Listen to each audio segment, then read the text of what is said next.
Tally ho, it's Ocean back again with some more tier maker goodness. I've gotta say, I've become absolutely obsessed with the Persona franchise. So here I am today doing a character tier list for the first Persona game that I played, which was Persona 5. And this particular tier list I actually made myself. But anyway, for this tier list, the tiers are, the top tier is royalty, because royal, get it? The second tier is looking cool character. The middle tier is just meh. The fourth tier is get in the bin, garbage. And the last tier is change your heart, more like change this character. And these characters are in no particular order as well. I'm just going to be picking them out at random and just placing them on the board and talking about them. So let's get into this. So I'm going to start off with a big one. I'm going to start off with the protagonist. Ren, Akira, fucking glasses dude, whatever the hell you want to call him, the protag. And I'm gonna put him in royalty because I think he's a badass character. He's really cool, and to be very honest, considering the player plays as this character, you the player, it means that you can kind of tailor who he is to a degree. You can make the decisions, you can decide what options he picks for certain bits of dialogue. But yeah, I think he's a fantastic, cool character. He's always looking cool, Joker. So he goes in royalty. So to go to the opposite side of the spectrum,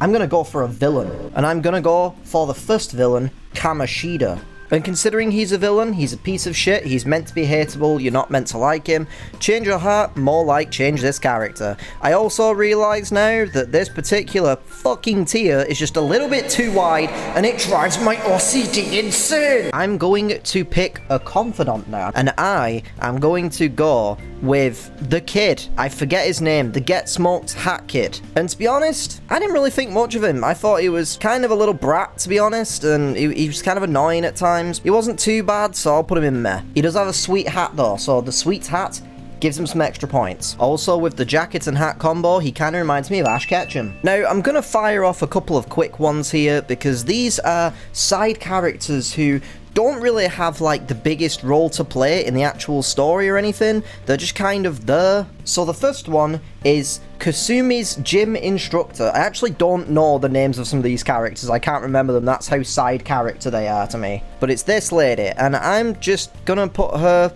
in meh, because I didn't dislike her. I didn't have a problem with her, but she wasn't really anything too interesting. She was kind of cool, I guess, but eh. The next character is linked to one of the royal characters. I think her name was Rumi or Yumi or something like that. Maruki's ex-girlfriend or ex-wife. I can't actually remember if they were married or not. It's been a few months since I played Persona 5 at this point. Some of the details are starting to slip out of my brain. But this lady, and I'm also going to put her in meh, because just like with the previous character, she did have a really tragic backstory and I did feel really bad for her, but at the same time, she was just there for like a scene. That was about it. She was more of a tool for another character's progression, for another character's arc, I guess.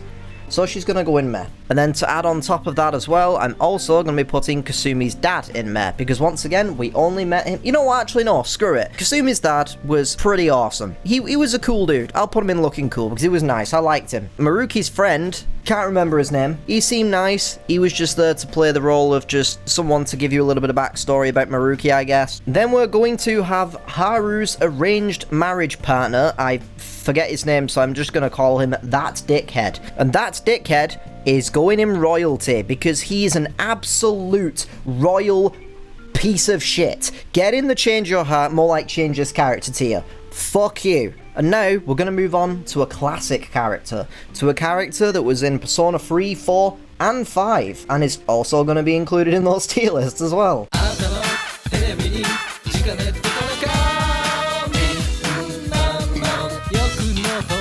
That is Tanaka, and in this one, he has sunglasses. Because he doesn't really play much of a role, he's literally just a shady online dealer now of sorts. Even if he is a piece of shit in Persona 3, to be really honest, I don't like the actual guy himself. His sunglasses make him look cool, and his song is still catchy, so I'm putting him in looking cool, Tanaka. Next up on the side character docket, I also can't remember this character's name. It is Anne's rival, the model girl who seems like she's all friendly with Anne and then decides to be a total fucking bitch to her to try and get ahead, essentially. And she is going and getting the bin garbage, because I hate fake people like that. I hate when people try to pretend to be friends with someone just so they can get something out of them. I've never liked that characteristic in a person, so she can get in the bin. And next up, we have Kingpin from the Spider-Verse. That's right, Kingpin's in the tier list. It's Principal Kobayakawa. I'm gonna put him in get in the bin because he was an associate of the bad guys. He was going along with their plans. Even though he did try and turn himself in at the end, he still did bad things. He still fucked over some of the students. He knew about the abuse going on, and he still continued to let it happen. So fuck that guy. You know what? Never mind.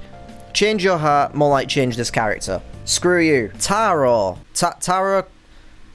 No good, that guy. I thought he was alright. I respected that he was trying to do some good and he was trying to, like, help the next generation, I suppose, and I kind of like that. I'm going to put him in meh, because even though he did have some good points, there was some good things about him. I didn't really care for his confidant story. I didn't really care about all the politics and stuff going on. I didn't really find it very interesting, to be honest, so I'm going to put him in meh. Now then, next up is Chihaya, the queen of allowing you to rank up your confidants faster. Thank you! We stan a queen. And this one's going to be a hard one, because towards the end, she did start to kind of realize some of her mistakes and progress. But I don't know, I feel torn on this character, because I personally am not really a fan of the way that she thinks, of her philosophies on things. I really don't buy into any of that stuff. To me, it's all nonsense. If you like it, that's fair enough. Not trying to get under anyone's skin here or anything like that. Not gonna have a go at anyone for liking that stuff, but I personally don't believe in it and don't see any sense in it, quite frankly. Like, she was kind of a nice character overall, but I'm not really a fan of her beliefs and how she thinks, so I don't hate her though, and she was really useful as a confidant, so I will put her in meh. Next up, we're gonna go for Kawakami the teacher, and yes, I put her in the maid outfit. I just realised with my mouse over her mouth, it looks like she's going, ooh. So the problem I have with this character is, even though I do like where her confidant story went, and I do feel bad for her and her situation, that is the good part about her, and I do think she does eventually become more of a supportive character towards Joker, but she is an adult that flirts with a kid. So I can't help but put her in meh for that. That's going to be a running theme, by the way. I do not like this whole idea that just because an anime character is not real, because they're fictional, because they're a piece of art in a sense, they are a drawing, they are an animation, that means that it's completely okay to be sexual towards them and to lewd them and to say romantic fantasies about them and stuff. I find that really creepy personally. I find that really weird when people do that, and a lot of the main characters in this game are underage, therefore no thanks. So whenever any of the adult characters start flirting with Joker and flirting with the student characters, it just gives me the creeps. That's why I'm putting Kawakami in meh. And just to follow suit with that, we have Takemi, hot as fuck goth doctor lady, absolutely mwah. But she does also try to get with the main character and is very flirtatious towards them, so she goes in meh. For that same reason, Oya, the reporter, also goes in meh, because those three characters, I do like those characters. I do think they have their good points, but they also have their bad points. So because it's like scales constantly trying to balance themselves out kind of situation, I'm putting them in there. I do like them as characters, but I don't like some of the things they do. Now then, we're going to switch back over to some of the villains. The next one I'm going to talk about is Okumura, Haru Okumura's dad. And it's such a weird situation with this character, because I feel like before he was power hungry, I feel like he probably was a decent guy. Like, Haru does have fond memories of him and does miss him and does talk about him in quite a positive light sometimes, which leads me to believe that he's not as bad of a guy as he is shown in the game. Like, there probably was a point where he reached a breaking point or something and became that bad guy. That power maybe went to his head a little bit too much, but we don't fully get to see that. We only, for the most part, we get to see the power-hungry version of himself that treats his daughter like shit. So for that, I am gonna put him in get in the bin garbage, because unlike the bottom tier characters who I feel like didn't really have that many good qualities about them, Okumura did clearly have a good part of him. I guess he's almost like Darth Vader or something. He was a character that was corrupted and became bad, but there was still a good part of him somewhere in there. So I'm gonna put him and get him in the bin garbage. You know what? I changed my mind. Now that I mentioned his redeeming quality, like potential redeeming qualities, I don't feel like that female character had redeeming qualities, so she's getting put in the change your heart, more like change this character. Tier lists are hard. Now, the next character is a character that I constantly mistake the name of, because we have Kamoshida, and then we have Kaneshiro, and those two names sound very similar to each other, and I constantly get them mixed up. But yeah, the next one is the thug himself, Kingpin's son, Kamoshida. No, Kaneshiro. See, I did it already. Why are we here? Just to get people's names wrong? And he is an asshole. He's a piece of shit. I didn't see any redeeming qualities in him personally. Change your heart, more like change this character. Just no, fuck you. The next villain that we're going to talk about is Madarame, the painter, who at first seems like a decent dude, and then you find out he's very much not a decent dude. And the fact that he openly abused and used people for his own gain and didn't give a shit the whole time. Dude's going and change your heart, more like change this character. I personally didn't see any redeeming qualities in him. If you do see any redeeming qualities in any of these characters, or you want to discuss how you feel about any of these characters, by the way, let me know in the comments section. It's all cool. We can have civil discussions about this. Hell yeah. The more that I look at this tier list, the more that I realize I forgot to add Yaldabaoth, the main villain of the game. Oops. So I'm just gonna get a picture and edit in where Yaldabaoth is real quick, and I would probably put them in meh, because even though they were a bad guy, they were like a villain doing all this horrible shit, I did think that they made for a quite interesting villain, and I liked that about them, therefore but they were still an asshole, so I'm gonna put them in there. Now, I'm going to add another palace ruler into this tier list now, but this is a weird one because this character fell from grace, I'd say, but they still have the redeeming qualities and do come out of the other end being a better character for it, and they're super fucking hot. And that character, of course, is Sainijima. And I'm putting Sainijima in looking cool Sainijima, because like I said, they did do some kind of shitty things at times. They were basically quite abusive towards her sister, but I do feel like towards the end of the story, she started to really sort her shit out and start to realize the error of her ways in quite a good way. So I'm going to put her in looking cool. And she's super hot, so she gets some extra points added for that. But the next character is Shido, and Shido is a fucking asshole. Fuck this guy. He knew Akechi was his son, he knew all about it and still continued to use him, and in fact kind of got a kick out of the fact that he knew that he was abusing his own son, which is fucked up. So he can absolutely go in royalty because he's a fucking royal piece of shit. So change your heart, more like change this character. Fuck you, you son of a bitch, though your boss fight was very fucking cool. The man himself, Mr. Longnose, Old Man Pinocchio, it's Igor. And I'm just gonna put Igor in looking cool. Yeah, I'm just going to put him in looking cool. He wasn't like too major of a character, once again, spoilers and stuff, but he only appears basically at the very end of the game. The real Igor only appears at the end of the game, and he's just a cool guy. He's just an interesting, kind of almost godlike entity of sorts, and I think that's really cool about him. Probably going to put him in the same tier in every other Persona game tier list. And of course, I can't talk about Igor without talking about Caroline and Justine. And to be really honest, I really like Caroline and Justine. They're two of my favourite characters in this game. I just think they're hilarious, adorable, little assholes. I'm going to put them in looking cool with their master Igor. But of course, that's not the whole story with Caroline and Justine, because Caroline and Justine are two halves of a character, and that character is Lavenza. And I'm going to be putting Lavenza, to be really honest, in meh. I know that might sound a bit weird. She's adorable, she's nice, but I prefer Caroline and Justine, I'm not going to lie. I just thought they were quirkier, they were funnier, they were little assholes, like I said, but that somehow was kind of fun about them. You know, like every time they would be like, know your role, inmates, and I'm like, alright, calm down. Like, I thought that was hilarious. I found that quite fun. Now we're going to move over to some of the confidants, and the next one is Hifumi Togo, the shogi master herself. And you know what? I'm gonna put her in looking cool. I'm gonna put her in looking cool because I thought she was quite a nice character. She kind of had like an almost fish out of water kind of story going on at times, but I thought she was a sweetheart. I thought she was nice. I thought she was a lovely character. I liked her story progression. I liked the fact that she came out of the other end stronger than at the start. And yeah, I just thought she was a cool character. And I have seen her romance route as well, and I thought it was quite a nice romance route. It was quite sweet. So yeah, thumbs up. Now, next character I'm going to talk about is the biggest fanboy of the Phantom Thieves himself. It's Mishima.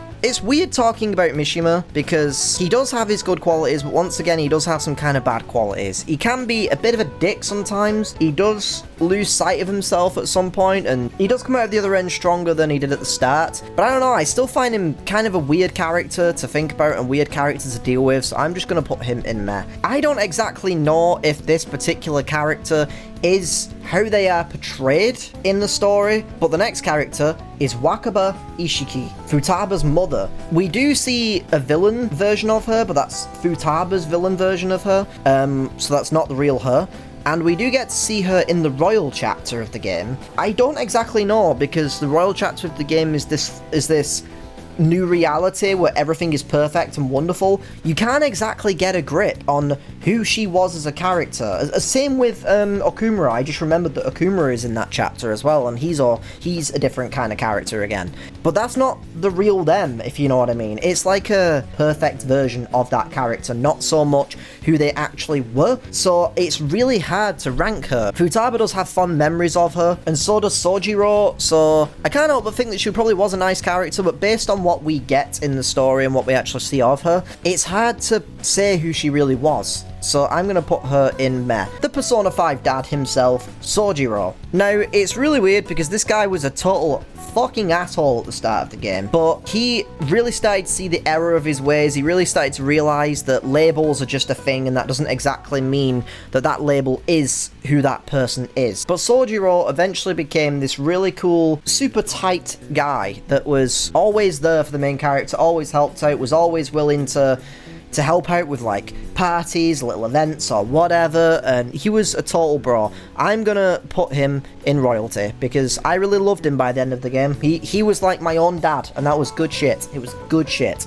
Anne's bestie, Shiho. Now, I really feel bad for Shiho. She really goes through the ringer in that first chapter of the story. But I also will say that Shiho is one of the first characters, apart from maybe Ryuji, that actually is nice towards Joker, that sees him past the label. Shiho is a lovely character, so I'm going to put her in looking cool. Kasumi. And I mean the real Kasumi, not Sumire. We only get a brief glimpse of Kasumi, and we only get to see a little bit of who she was. Sumire seems to really like her and seem to care about her, but, you know, teenagers will be teenagers. They have their bratty moments, and Sumire had one of those moments where she felt ill will towards her sister. But because we don't really get to know that much about her, and because she is basically just kind of a small role character to a degree, she's a plot device, I guess, of sorts, I'm going to put her in meh. But I did think that she seemed like she probably was quite a nice character. The next character is Jose, or Jose, or Yose. I'm just going to say Jose, because I'm not sure. And I liked Jose. I liked his little story that went on in Memento, so I liked the extra stuff they added in with Royal. The boss fight was pretty cool, like the secret boss fight you can do with him was pretty cool as well. I liked him, so I'm going to put him in looking cool, Jose. The former Yakuza member himself, Kazuma Kiryu Iwai. And I liked Iwai. I thought he was a cool dude. That kind of typical character that had a bad past. He did bad things in the past, and he wants to make up for that. He wants to become a better man.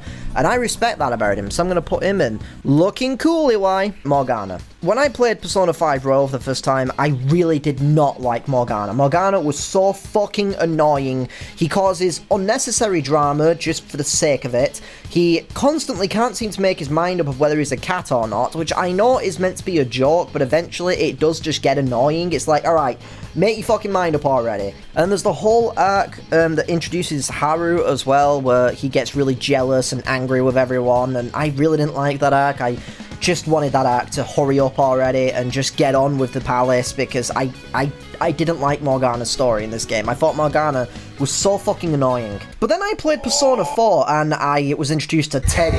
And thanks to Teddy, I was going to put them in Change Your Heart, more like Change This Character. I'm just going to put them in Meh now, because I'm still not a fan of Morgana, but Teddy is like 5,000% worse than Morgana. You're alright, Morgana. Maybe I've treated you too harshly. It is resident good girl gone kinda rogue Makoto. And to be very honest, I'm going to put Makoto in Meh. I just didn't really think much of Makoto. I just thought she was kind of generic and just kind of dull. Two things I do like about Makoto, though, is that one section of the game where she's told to spy on you from the principal, and you roam around and you can see her with like a little magazine or a newspaper or something, like following you around everywhere, and when you turn around and see her, she's like, fuck.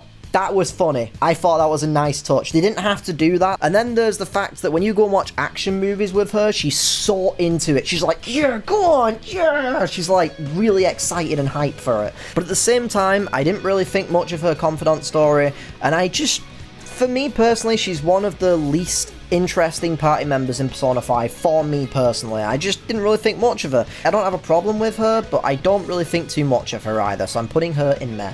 Fluffy girl herself, the goodest egg, the most precious bean, it is Haru Okumura. I'm gonna put Haru in looking cool, because I thought she was a nice character. She's an absolute sweetheart, and that moment in her confidant story where if you're dating a different character, she opens her heart to you, she tells you her feelings, and you have to shoot her down if you don't want to be a cheating asshole, basically.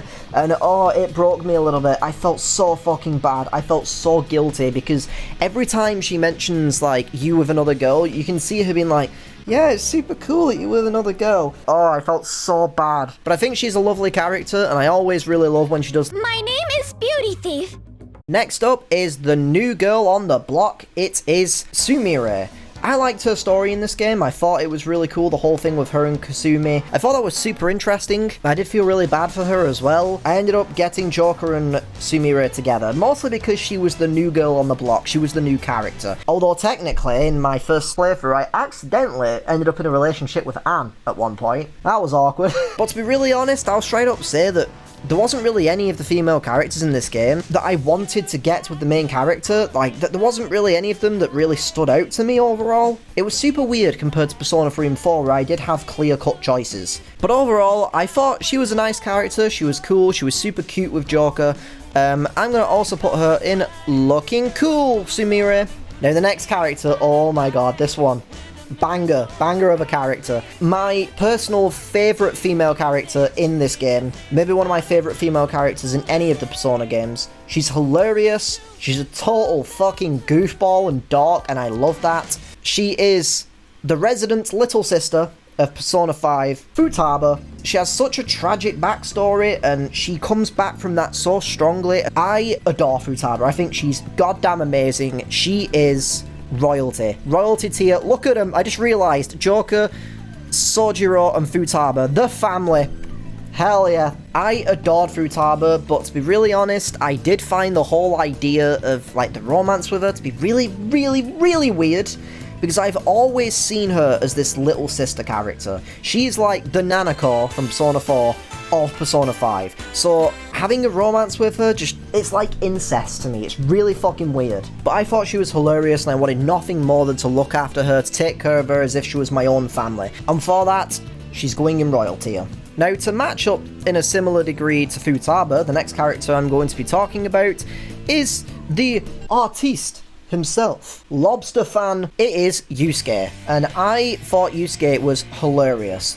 Now, I do see a lot of people mention the fact that there was the whole situation with Anne towards the start where he wanted to paint Anne naked, and yeah, it's a little bit weird, it's creepy to say that, but I always felt like a lot of the time he doesn't tend to see sexual attraction in people. A lot of the time I kind of wonder if he's asexual, but I never really saw him having much of an interest in Anne for that reason. He saw it from an art perspective, but didn't quite understand why it was seen as weird. He could potentially maybe have a condition of sorts. He might have like a mental condition of sorts that maybe is stopping him from understanding, but I thought he was just a lovable goofball. He was a complete idiot sometimes as well. I thought he was hilarious, and I'm putting him in royalty tier. Plus, him and Futaba as friends is just fucking hilarious. Now then, to talk about the two final party members, or at least the main proper party members, the next one I'm going to talk about is Ryuji. And Ryuji is a fucking idiot. Ryuji is a dork at times, runs his mouth a bit too much and lets things slip that he shouldn't every now and then. Like I said, he's a bit of a moron, but he's a fucking lovable moron. He's like a brother to me. I fucking love Ryuji. So I'm putting him in Change Your Heart,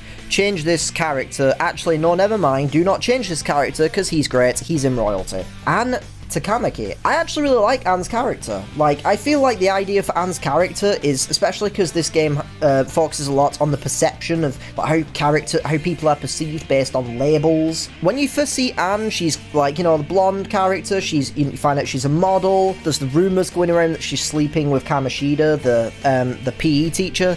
You can't help but kind of judge her, I guess, and think, oh, she's gonna be the like, oh my god, like, that's like so cool. Oh my god, like, I'm like such a bitch kind of character. Ah, I got my fingers stuck in my hair. Fuck. But she's the complete opposite of that. She's a total sweetheart. She's absolutely lovely. She's really fun to hang out with. She's an absolute joy, and I'll admit, I think that her and Ryuji would be super cute together as well. And because of that, I really, really loved her character. I thought she was great. I accidentally ended up in a relationship with her at one point. I'm gonna put her in royalty because we stan a queen. Now then, 2 characters left, that's 4. And these 2 are 2 of the most interesting characters in this game, for me personally. I fucking loved these characters. The final villain of sorts, who is just such a goddamn interesting character, and that character, of course, is Dr. Maruki. Dr. Snack, if you will. And I love Maruki. He's such a lovely and kind individual throughout the story. That one moment with Joker and Maruki where they're eating noodles and both their glasses fog up and they're like, the life of a Poindexter, just made me burst into laughter. It was so goddamn good. But then you find out in the Royal chapter that he actually has a persona of his own, and he's trying to change reality. Not so much because he's a villain. That's such a... he's such an interesting character. My brain is going into overdrive trying to think about all the things about him right now. I'm having like a million thoughts just swirling around my head, so I'm finding it hard to collect myself. But the thing I love with this game is that all the palace owners that you are going up against in this game are shitty people. They are, for the most part, awful individuals, apart from Sainijima, who is a redeemable character to a degree, who have fallen from grace. But Maruki he has a palace, and he's trying to do something noble of sorts, where bad people aren't a thing in this reality, which is such an interesting concept considering the rest of the game is all about injustice. He has created a world without injustice. It's such an interesting idea and such a wonderful palace to end the game with as well. It's so...